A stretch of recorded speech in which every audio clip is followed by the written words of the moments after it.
त्रिकाल का रहस्य। जब शिव और बृहस्पति आमने सामने आए, सप्तर्षि मंडल में हलचल मची हुई थी।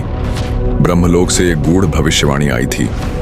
यदि तीनों कालों का संतुलन टूटा तो संपूर्ण ब्रह्मांड नष्ट हो जाएगा। सभी देवता चिंतित थे। यह कौन सी शक्ति थी जो भूत, वर्तमान और भविष्य तीनों कालों को नियंत्रित करने का प्रयास कर रही थी। बृहस्पति देव, जो देवताओं के गुरु थे, चिंतन में डूबे थे। उन्होंने ध्यान लगाकर देखा, त्रिकाल का संतुलन काशी में एक योगी द्वारा बदला जा रहा है। उस योगी की तपस्या इतनी प्रबल थी कि वह काल को भी मोड़ सकता था। बृहस्पति देव तुरंत ब्रह्मा जी के पास गए। पितामह, यह योगी कौन है?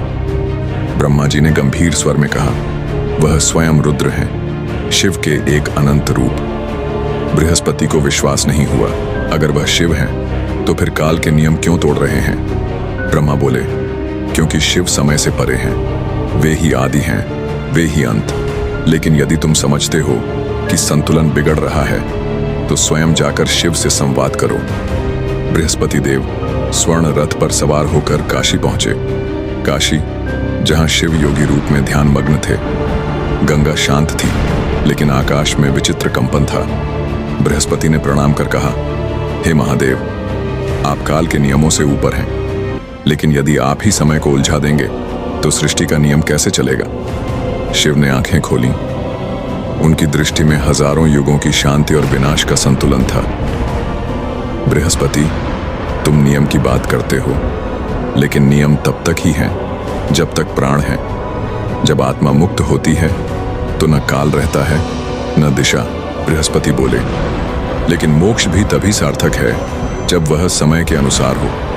यदि हर कोई काल को टालने लगे तो कर्म का फल कैसे मिलेगा?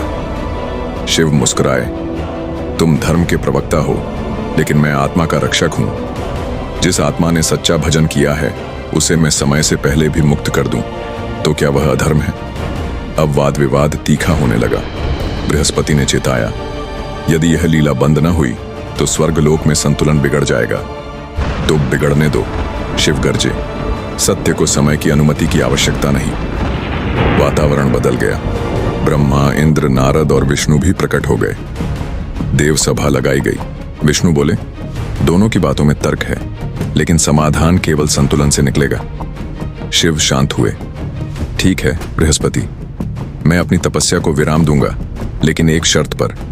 बृहस्पति, क्या शर्त? शिव, काशी में जो भी प्राण त्यागेगा उसे काल का भय न हो। वह मेरी शरण में रहेगा।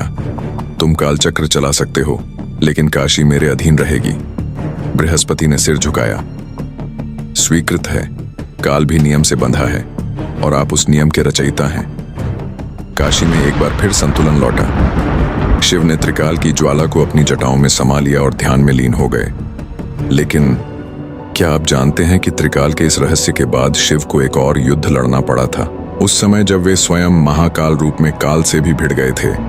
अगर आप वह रहस्यमयी कथा जानना चाहते हैं तो हमारे चैनल अब नहीं 2.0 पर महाकाल और काल के टकराव की कथा जरूर देखें। वीडियो पसंद आए तो लाइक करें, कमेंट करें कि अगली कथा किसकी हो, और सब्सक्राइब करना न भूलें। अगली कथा में मिलते हैं, जब शिव ने काल को हराया। धन्यवाद।